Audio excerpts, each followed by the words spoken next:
Hello, hello. Tapos na po ang hapon. Ayan, nakapaglinis na, nakapagpakain na. Ayan. Nakapagpainom na rin ng mga baboy, guys. Yan na po sila, oh. Ang mga alaga ni Betty Pig. Ang mga alaga ni Betty Pig. Yan. Dapat sabay-sabay na silang lumaki na sila ay mabenta ng sabay-sabay. Para isang hirap na lang, di ba? Oh, yan na.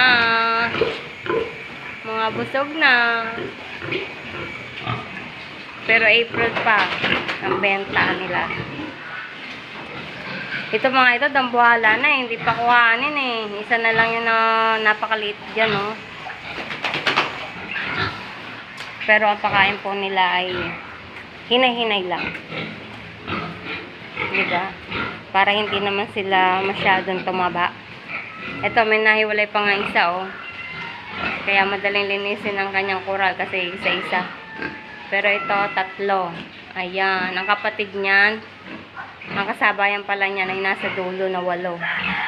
So, 11 yun. Sa April naman din ang benta. Yan, tapos na po tayo. Tayo uwi na, guys.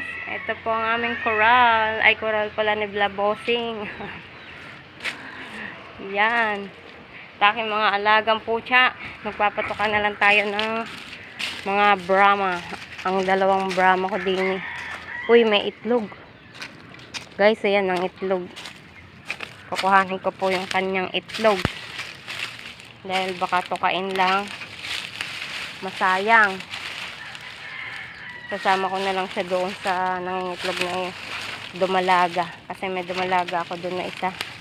Hi! Ito yung itlog mo. Yan, guys. Organic egg. Kulay brown. Yan ang kanyang itlog. O, kanilang itlog. Kaya pag ng itlog, kailangan kunin na. Kasi baka mamaya ay mabasag pa nila. Wala kasing itlogan. Hindi kasi yan nangingitlog sa ano. Sa ang tawag din eh. Sa medyo mataas kasi hindi niya kaya sarili niya. Ayan, papatoka tayo. Aray, excited!